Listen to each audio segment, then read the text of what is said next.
호산나 찬양에 화답하면 좋겠습니다. 이렇게 하면 좋겠는데요. 주님 제가 베드로입니다 하고 화답하고요. 옆에 사람에게 인사하는데요. 그래서 제가 주의 이름을 알게 되었습니다 라고. 너무 복잡한가요? 하나부터 주님 제가 베드로입니다. 그래서 주의 이름을 알게 되었습니다. 한번 같이 선포하겠습니다. 주님 제가 베드로입니다. 그래서 주의 이름을 알게 되었습니다. 우리가 오늘 다 이 베드로가 되어서 이 이름의 권세를 얻고 돌아가는 저와 여러분 되시기를 주님의 이름으로 축원합니다. 제가 밝힐 게 있는데요. 저하고 오늘 성가대 지휘자하고 짠 거 하나도 없어요. 우연입니다. 정확히 같은 장소였습니다. 나는 저 사람을 모른다고, 저 사람과 나만 아무 상관이 없어. 아닌 것 같은데 당신도 저 사람과 같이 있는 거 내가 봤는데. 아니 이 사람이 당신 뭐 걸래? 나는 내 전부를 걸 수 있어. 목숨까지 걸게. 당신 뭐 걸 거야? 나는 절대 저 사람을 알지 못한다고. 마지막 한 여인가 이렇게 말하죠. 당신도 한패잖아. 내가 저 예수를 한다고? 차라리 하나님이 날 저주해서 죽이라 그래라. 죽이라 그래. 여러분 이 사람이 누구일까요? 네, 베드로입니다. 안 짰어요. 네. 근데 어떻게 우연으로 딱 이 말씀이 하고 딱 맞는지 모르겠어요. 베드로는 오늘 예수님께서 1절 보시면 제사장들과 성전 맡은 자 사두개인들, 그리고 특별히 4절 대제사장 안나스야 가야바와 그 백성들의 관리와 장로들이 다 있는 그 산헤드린 공회에서 예수님이 신문을 받을 때 그 예수를 3번 부인하고 저주했습니다. 그럼 산헤드린 공회라는 것이요, 우리의 이제 국회, 법을 만들 뿐만 아니라 법을 집행하는 곳이에요. 다시 말하면 법으로 사람을 죽일 수 있는 곳, 사형을 판결하는 것, 죽이는 장소예요. 예수님도 여기서 이들에게 사형 선고를 받았습니다. 물론 집행권은 없었죠. 식민지였으니까. 그래서 로마의 손, 빌라도의 손을 빌려서 예수를 십자가에 못 박아 죽였지만, 그러나 사형 선고를 한 것은 바로 이 산헤드린 공회였습니다. 이 산헤드린 공회에서 예수를 죽인 것이죠. 그리고 베드로는 멀찍이 더 뒤에서 숨어서 지켜보다가 예수를 부인하고 저주했던 바로 그 자리입니다. 자기도 죽을 수 있었던 자리이기 때문입니다. 예수를 가운데 세우고 내가 하나님의 아들이라고 신문했던 그 현장에 이제 베드로와 요한이 있는 거예요. 그리고 7절 보시죠. 예수를 가운데 세운 것처럼 이제 그들은 사도들을 가운데 세우고 이렇게 신문합니다. 너희가 무슨 권세와 누구의 이름으로 이 일을 행하였느냐? 과연 이번에는 베드로가 어떻게 대답했을까요? 다 같이 10절, 우리가 베드로니까요, 베드로의 심정으로 다 같이 10절을 크게 선포하겠습니다. 시작. 너희와 모든 이스라엘 백성들은 알라. 너희가 십자가에 못 박고 하나님이 죽은 자 가운데서 살리신 나사렛 예수 그리스도의 이름으로 이 사람이 건강하게 되어 너희 앞에 섰느니라. 아멘. 바로 이 사람은 우리 지난주에 본 성전 미문 앞에 앉아있던 안진뱅이였습니다. 나면서부터 안진뱅이였어요. 거의 나면서부터 아마 성전 문 앞에 있었습니다. 성전을 드나드는 모든 유대인들이 다 알아요, 이 안진뱅이를. 그런데 베드로와 요한이 그 예수의 이름을 선포하자 이제 성전에서 뛰고 찬양하며, 그리고 전 예루살렘 전역을 돌아다니며 하나님을 찬양합니다. 그것을 모두 3절, 오늘 3장 9절을 보니 모든 백성들이 그 걷는 것과 하나님의 찬송함을 보는 거예요. 부인할 수 없어요. 이제는 수십 년간 성전에서 앉아있는 자를 보았는데 지금 그가 예루살렘 거리를 걸어다니고 있어요. 그래서 오늘 말씀 4장 4절을 보면 그 베드로의 설교를 들은 자 중에 믿는 자가 5,000명이나 되었다고 합니다. 여러분 5,000명이라는 것은요, 그 당시 예루살렘의 인구가요 약 2만 5천에서 8만입니다. 그러니까 10에서 거의 20%가 예수의 이름을 믿었다는 겁니다. 유대인, 그 거만하고 교만하고 형식주의자들이요. 이해가 가능할까요? 곤혹스러운 것은, 놀라고 곤혹스러운 것은 바로 그 예수를 신성 모독죄로 사용하고 선고한 대산헤드린 공회 사람들입니다. 그 예수를 너희가 죽였는데 하나님이 살리셨다. 그리고 심지어 그의 이름으로, 능력으로 일으킨 그 유명한 안진뱅이가 지금 자기의 눈앞에 막 돌아다니고 있어요. 그래서 오늘 말씀 보면 부인할 수 없었더라 라고 말합니다. 곤혹스럽죠. 그 예수의 이름이 선포되고 자기가 죽은 예수의 이름이 부활로 증명되면 지금까지 자신들이 예루살렘 성에서 자신들이 세웠던 권력의 기반이, 한꺼번에 종교적 기반이 무너지는 거예요. 왜요? 오히려 자기들은 살아있는 하나님의 아들을 죽인 자가 되기 때문입니다. 그래서 오늘 2절 보면 이들은요, 베드로가 예수의 이름 말하자마자 가두어 드립니다. 오늘 말씀 계속 보세요. 말하지 말라, 협박하고요, 증거하지 말라, 가르치지 말라, 그냥 조바심합니다. 오히려 이제 이들이 두려워해요. 너희가 어떤 이름으로 이 권세를 행하였느냐? 그런데 두세 달 전만 해도 그 산헤드린 제사장들이, 그 죽음을 선포할 수 있는 자들이 너무 두려워서 떨던 베드로가 너희가 죽였잖아. 근데 하나님이 살리셨거든. 어떻게 이렇게 담대함이 있었을까요? 오늘 13절을 보시면요, 그래서 이들이 왜 또 놀라냐면요, 본래 학문 없는 법인이었습니다. 평범한 소시민이었어요. 또 전에 예수와 함께 있던 줄도 알았습니다. 다시 말하면 형편없던 겁쟁이였어요. 그런데 어떻게 저렇게 담대함이 나올지, 여러분, 이 담대함이 도대체 어디에서 나왔을까요? 이것은요, 우리가 왜 침묵하는지를 생각해 보면 압니다. 여러분, 우리가 보고 들은 게 있어요. 그런데 왜 침묵할까요? 두려움 때문입니다. 역사적으로 모든 독재 정권이 이 백성들을 침묵하게 하는 똑같은 방법이 있습니다. 오늘 산헤드린 공회가 한 거와 똑같아요. 다시 말하면 공개 처형입니다.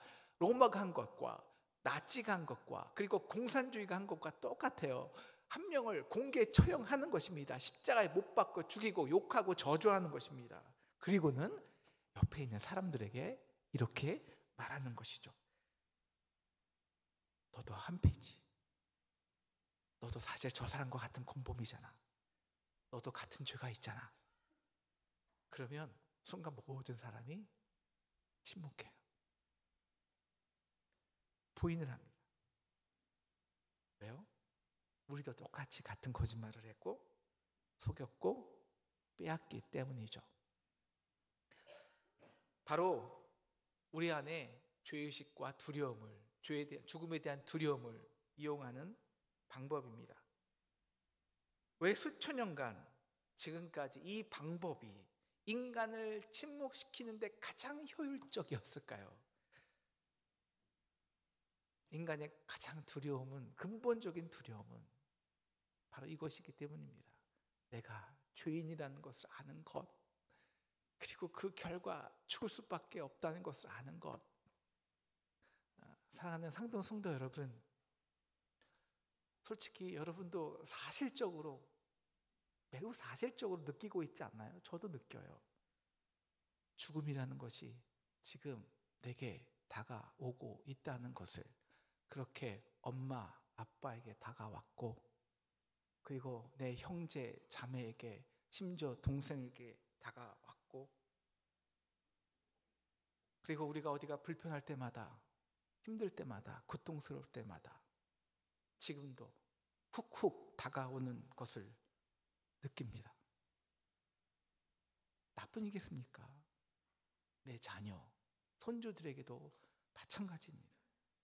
그런데요, 왜 우리가 그 죽음을 살리신 예수 그리스도의 이름을 우리가 자녀들에게, 이웃에게 담대히 전하지 못할까요? 두려움이 있기 때문입니다. 사실은 나도 연약하니까요. 나도 죄인이고 나도 부족하니까요.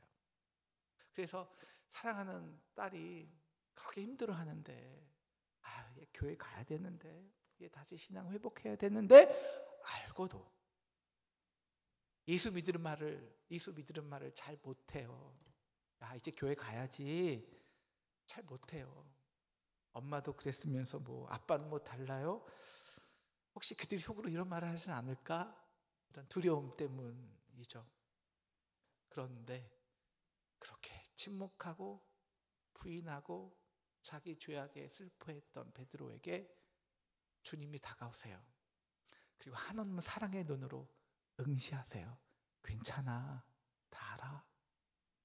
베드로는 그 사랑의 눈에 이끌려 십자가의 현장까지 뒤에서 쫄쫄쫄쫄 쫓아갑니다. 그리고는 자신 앞에서 자신의 몸과 피마저 아낌없이 전부를 내어주시는 그 십자가의 현장을 목격합니다. 그리고 3일 뒤였어요. 예수님은 나타나서 그 십자가에 못 박힌 손과 발을 보여주시면서 베드로에게 이렇게 묻습니다.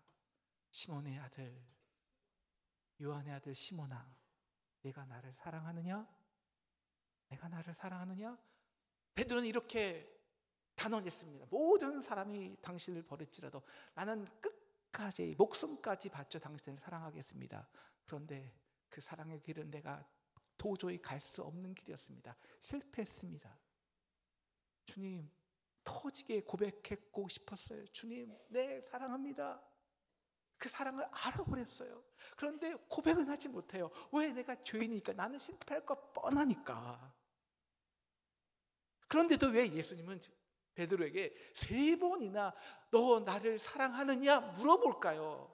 사랑하지 못할 텐데. 그것은요, 너 나와 관계가 있어? 라고 확인하신 것입니다. 사랑하는 요한아, 내가 나를 사랑하는 게 아니야.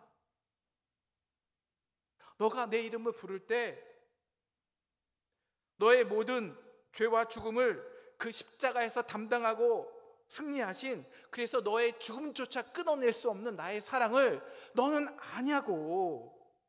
그래서 나와 관계가 있냐고. 그래서 너가 더 이상 죄인이 아닌 것을 아냐고. 그 해방감과 자유함이 있냐고. 그 죽음이 끝이라 그 죽음으로 새 생명을 얻는 그 놀라운 십자가의 능력을 이제는 너는 아냐고. 그럼 내 양을 먹이라. 그 사랑을 전해, 증거해 라는 것입니다. 한번 따라해 주시겠습니까? 이름의 능력은, 다시요, 이름의 능력은 관계성에 있다. 네, 한 신문에서요, 서베이를, 조사를 했어요. 당신에게 가장 사실적으로, 현실적으로 큰 위로를 주는 이름이 누구입니까? 무엇입니까? 여러분에게 힘이 되고 능력이 되는 이름이 뭐냐고 물어봤어요. 어떤 이름이 많이 나올게요? 어떤 이름이 나왔을까요? 제가 이름을 좀 불러드릴게요. 해피야, 코코야, 초코야, 콩아, 몽이야, 토리야, 뭉치야, 쿠키야, 사랑아. 누구 이름일까요? 네, 강아지 이름입니다. 네. 제 고양이, 제가 우리 하준이하고 하은이가 제일 좋아하는 고양이 이름이 뭉치예요. 뭉치. 우리 누나네 집에 있는데 매일 뭉치 데려오자고 매일 난립니다. 뭉치. 저보다 좋아해요. 저희 딸은 미국에서 오면 저를 찾지 않아요. 오자마자 누나 집에 갑니다. 왜냐하면 뭉치 보러. 왜 그럴까요? 왜 예수 이름이 개 이름만큼 못해줬어요, 우리에게. 왜 그럴까요? 실제적으로 위로가 안 되잖아요. 진짜 걔는 위로가 되거든요. 여러분, 우리 사람은요, 여러분, 조금만 실망하고 조금만 상처도 휙 돌아갑니다. 아들도 딸들도 너무 긴장해요. 상처 주지 않을까, 돌아서지 않을까. 그런데 우리 사랑하는 우리 강아지는 내가 밥을 좀 늦게 줘도, 내가 좀 때려도 그러면 안 되겠지만 그냥 나를 바라보고 그냥 기뻐하고 좋아하고, 그래서 위로가 한결같아요. 그래서 위로가 되는 거예요. 위로가. 여러분, 그 개는요 그냥 개입니다. 근데 집에서요 뚱아 라고 부르는 순간 그 개는요 나에게 너무나도 소중한 존재가 됩니다. 왜? 언제나 나와 반겨주기 때문이에요. 그래서 여러분, 이 세상에서 가장 강력한 이름이 어떤 이름일까요? 엄마예요. 엄마. 아빠예요. 첫째는 나에게 생명을 주었기 때문이죠. 두 번째는요, 여러분, 관계성의 능력은 어디서 오냐면 그 고난과 아픔을 함께 극복한 경험에서 옵니다. 왜 엄마 아빠 이름이 뛰어날까요? 내가 아프고 힘들 때마다 늘 한결같이 1년 아니 10년 20년 평생 나와 언제나 함께 했기 때문입니다. 물론 그런 경험이 없는 아이도 있지만 대부분 그렇잖아요. 그런데 그 엄마의 이름도 생명을 주었지만 생명의 종착역은 죽음입니다. 죽음을 해결하지 못해요. 이것이 성경 앞에서 아들과 딸의 죽음을 놓고 한없이 아파하고 예수 앞에 무릎 꿇었던 위대한 성경의 여인들의 이야기입니다. 그런데 그래서 가장 능력 있는 이름이 무엇이냐? 예수 이름이요. 어떤 죽음이라도 실패라도 다시 나를 살릴 수 있는 이름이니까요. 그래서 바울은 빌립보서 2장 9절에서 이렇게 말합니다. 그러므로 하나님이 그를 지극히 높여 모든 이름 위에 뛰어난 이름을 주사. 여러분, 마태복음 1장 21절에서 역사적으로 처음 이 예수의 이름이 소개됩니다. 천사가 요셉에게 이렇게 말하죠. 아들을 낳으리니 그 이름을 예수라 하라. 이는 그가 자기 백성을 그의 죄에서 구원할 자이심이라. 그런데 그 예수의 의미, 그 능력을 정확히 가르쳐주기 위해서 마태는요, 아브라함부터 요셉까지, 아브라함부터 다윗부터 바벨론 포로, 그 죄와 죽음으로 인해서 바벨론 포로 된 시간, 그리고 그 이후에 요셉까지 그 이스라엘의 수천 년의 역사에서 그 죄와 죽음으로 예수를 떠났고 하나님을 떠났지만 여전히 그와 함께 계셔서 그들과 함께 울고 아파하고 심지어는 그 하나님이 그들과 같은 종이 되어서 십자가에 죽은, 그래서 1시간 1년, 10년이 아니라 1000년이 아니라 수천 년 동안 우리와 함께 하신, 그래서 고난과 아픔을 함께 극복하신 예수의 이름을 가르쳐 주시는 거예요. 그게 예수의 이름입니다. 너 예수 믿으면 주 예수 이름으로 물러갈지어다가 아닙니다. 주소리 아니에요. 2000년 아니 4000년의 역사가, 이 성경의 모든 역사가, 그래서 하나님이시지만 가장 전능한 하나님이, 가장 거룩한 하나님이 종의 형체를 지시고 우리에게 오셨습니다. 그래서 나의 모든 허물과 죄를 십자가에서 감당하고 죽으셨어요. 그런데 이 인류의 가장 초월적이고 신비하고 경천동지하는 하늘과 땅이 놀라 움직이는 그 사랑이 나의 죄와 죽음까지 끊어낼 수 없는 나를 위한 사랑이었다는 것입니다. 나와 상관 있는, 아니 나를 위한 역사였다는 거예요. 이 성경의 역사가 나의 역사, 나를 위한 역사라는 거예요. 그래서 그것이 그의 이름의 능력이에요. 당신 주실적으로 예수 이름으로 물러갈지어다가 아니라. 그런데 그 뛰어난 이름이, 그 능력 있는 이름이 정말 나에게 능력이 되기 위해서, 상관이 있기 위해서 필요한 게 있어요. 나와 상관이 있어야 돼요. 그 상관 관계를 맺는 가장 힘 있는 방법은, 유일한 방법은 베드로가 이렇게 말하죠. 회개하라. 그런 성령을 선물로 받으리니 내 죄인데 내가 죽어, 내 죄라는 거예요. 내가 죽어야 한다는 거예요. 내가 예수를 십자가에서 못 박았다는 거예요. 그런데 하나님이 그를 살리셨다는 거예요. 그래서 나의 주가 되셨다. 나의 죄와 죽음에서 승리한 나의 주가 되셨다. 나의 예수가 되셨다. 비로소 그의 이름을 부를 수 있는 거예요. 비로소 그의 이름에 능력이 생기기 시작한 것이죠. 그래서 베드로는 8절 성령에 충만하여 말했다는 것입니다. 여러분, 성령 충만이란 게요, 갑자기 우리가 예수 이름을 선포하면 예수 이름으로 신기한 방언을 말하고 예수 이름을 불렀더니 갑자기 병이 낫고 마귀가 떠나는 능력만을 말하는 것이 아닙니다. 그것은 성령 충만의 하나의 현상은 될 수 있습니다. 그러나 본질적 능력은 아니에요. 본질적인 능력은 죄 사함의 능력입니다. 그래서 자유해진 것입니다. 해방된 것입니다. 넉넉해진 것입니다. 그것이 담대함을 준 것입니다. 베드로가 똑같은 상황이었는데 어떻게 자신을 죽이려고 혈안이 된 그 살기 어린 71명의 고관들 앞에서 너희가 죽인 예수를 하나님이 살리셨다, 담대히 증언할 수 있었을까요? 죽으면 죽으리라는 무슨 결기였을까요? 예수를 죽였던 사람들을 향한 분노였을까요? 아니요, 자유함이에요. 넉넉함이에요. 그 예수 이름을 부를 때 매일 3시, 9시, 12시 기도할 때 그들의 죽음조차 끊어내지 못하는 그 사랑이 지금 그들 마음에 넉넉히 흐르고 있기 때문입니다. 그 사랑으로 제사장들을 보잖아요. 그전에는 그들의 권에 있는 화려한 채색 옷이 두려웠어요. 그런데 그것이 더 이상 보이지 않아요. 대신 사랑에 목말라 하고 있는 영혼이 보이는 거예요.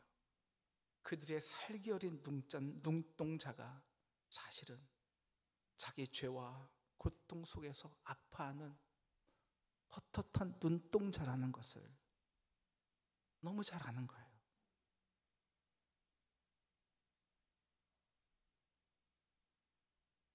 예루살렘의 공회에 있던, 성에 있던 많은 사람들도 마찬가지입니다. 겉으로는 환히 웃고 있지만 속으로는 쓸쓸함으로 말라 비틀어진 영혼이에요. 세상적으로 성공했다는 사람들을 보세요. 그들의 이웃들을 영혼의 눈으로 보십시오. 지금 잘 나가는 우리 자녀들을 보세요. 그들에게 가장 필요한 이름이 정말 누굴까요? 저의 이름, 부모 이름일까요? 야, 아빠 엄마 끝까지 해줄게. 정말 그럴 수 있을까요? 아니면 권력자의 이름일까요? 아니면 명품 브랜드 네임일까요? 그것이 정말 그들의 문제를 해결해 주냐고요? 아니요, 예수 그리스도의 이름입니다. 그 이름의 능력입니다. 그래서 담대한 것입니다.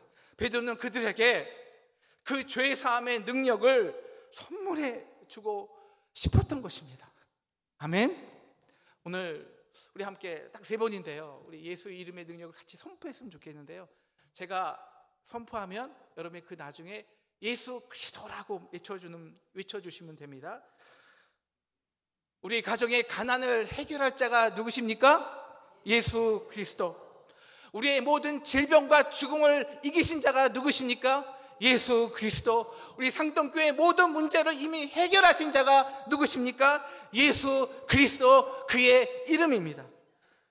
우리가 도대체 왜 교회에 와서 예수 이름을 부르며 예배를 해야 될까요? 솔직히 말할게요. 여러분같이 능력 있고 정말 세상에서 1분 1초 아껴 쓰는 사람이 왜 우리가 주일날 이 교회에 와서 다 그 시간을 허비하면서 예배해야 하는 이유가 무엇이냐고요? 우리 아이들 공부 잘하게 해달라고요? 병 낫게 해달라고요? 근거하는 돈 잘 벌게 해달라고요? 아니요, 우리 그럴 필요 없어요. 우리 다 능력 있잖아요. 여러분, 그런 공부 잘 시켜준 학원 보내면 돼요. 전 세계에서 가장 치료율이 뛰어난 병원들은 다 한국에 있어요. 왜 그런데 우리 한국 교회가 그 예수 이름의 능력이 점점 사라지냐고요? 왜 오히려 세상에서 지탄을 받냐고요? 언제부터였을까요?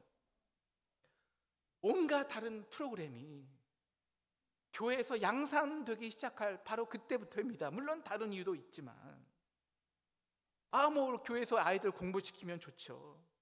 예, 교회에서 상담센터하고 위로해주고 치유센터 하면 좋죠.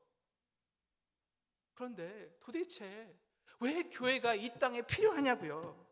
교회는요, 이 땅에서 우리의 죄 문제를 해결해 줄 수 있는 유일한 곳이기 때문입니다. 우리의 죽음을 생명으로 바꿀 수 있는 유일한 곳이기 때문입니다. 하나님이 종이 되어 죽으신 저 십자가를 내 십자가로 껴안을 수 있기 때문입니다. 그 예수의 이름을 유일하게 부를 수 있는 곳이기 때문입니다. 그래서 다 같이 12절 함께 크게 선포하고 우리 아멘으로 화답하겠습니다. 시작. 다른 이로서는 구원을 받을 수 없나니 천하 사람 중에 구원을 받을 만한 다른 이름을 우리에게 주신 일이 없음이라 하였더라. 아멘.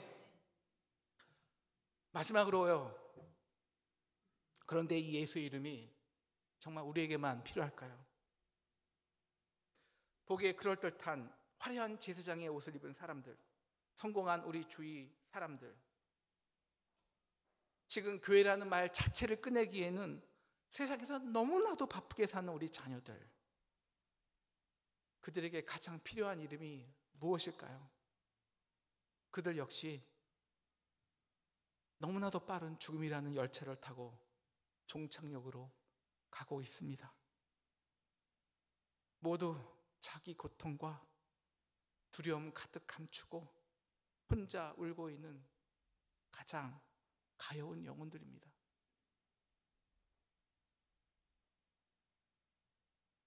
우리가 왜 교회일까요? 우리가 왜 성당교회에 나올까요? 그 가장 적나라한 정체 본질이 뭘까요? 저와 여러분은 다 죄인이라는 것입니다. 근데 그 죄는 드러내고 들추고 정죄할 필요가 없어요. 왜요? 우리는 예수 이름을 믿으니까요. 그 권세를 믿으니까요. 그 교만하고 거만한 유대인들이 예수를 믿을까? 베드로 반신반의했을 거예요. 근데 예수를 선포하자 5,000명이 예수를 믿었어요. 왜? 그들에게 가장 필요한 것은 죽음조차 끊어낼 수 없는 사랑이었기 때문입니다. 그들은 모두 주가 필요해 모두 알게 되리 주님의 사랑. 어떻게 그 이름의 능력이 전해질까요? 20절, 우리는 보고 들은 것을 아니 말할 수 없다. 그들이 보고 들은 것이 무엇일까요? 예수님이 5,000명을 먹이셨어, 이걸까요? 어떤 어머니가 그 문제 많은 그 아들을 전도하고 싶어서 가정 방법을 동원했습니다. 야, 우리 교회 좋아. 우리 교회 오면 우리 교회는 체육관도 있고 우리 교회는 도서관도 있어. 우리 교회 고등학교 아이들 너무 이쁘다. 심지어 수우파 다니는 춤 잘 추는 연예인도 있어. 우리 교회 선생님들 다 스카이 대학 다녀. 아이가 꼼짝도 안 해요. 미동도 안 해요. 그런데 어느 날 아이와 함께 밥을 먹으면서 나도 모르게 그런 기도가 나왔대요. 하나님, 저 같은 허물 많은 죄인을 용서해 주셔서 감사합니다. 자기 욕심으로 자기 뜻대로 살다가 주변에 많은 이들을 상처 주고 아프게 했습니다. 그런 자신을 용서하지 못하고 죽음까지 생각한 저를 용서해 주시고 지금까지 살게 해주시고 그래서 이 같은 귀한 자녀를 주셔서 참 감사합니다. 그렇게 기도했는데 며칠 뒤 주일날 이 아이가 아무 말도 안 하고 교회를 따라오더래요. 베드로가 전한 예수의 이름이 3,000명, 5,000명을 회개시킬 수 있었던 능력이 있었던 것은, 가장 강력할 수 있었던 것은 바로 베드로가 전한 그 자리에서 베드로 자신이 예수를 3번 이상 부인한 죄인이었기 때문입니다. 우리가 다 이 예수 이름을 한 가지씩은 가지고 있지 않습니까? 우리가 다 죄인 아니었습니까? 우리 그 예수 이름을 전합시다. 우리 5월 홈커밍 대회는요, 전도도 아니고 행사도 아니고 옵션도 아닙니다. 전해도 되고 안 되고의 문제도가 아닙니다. 우리가 교회인가 아닌가, 죄와 죽음을 승리한 예수의 이름이 우리에게 있는가, 죄와 죽음으로 끝나는가, 아니면 구원과 부활로 승리하는가, 이 본질의 문제이기 때문입니다. 우리 다 같이 로마서 1장 16절을 함께 선포하고 아멘으로 말씀을 마치도록 하겠습니다. 시작. 내가 복음을 부끄러워하지 아니하노니 이 복음은 모든 믿는 자에게 구원을 주시는 하나님의 능력이 됨이라. 아멘. 오늘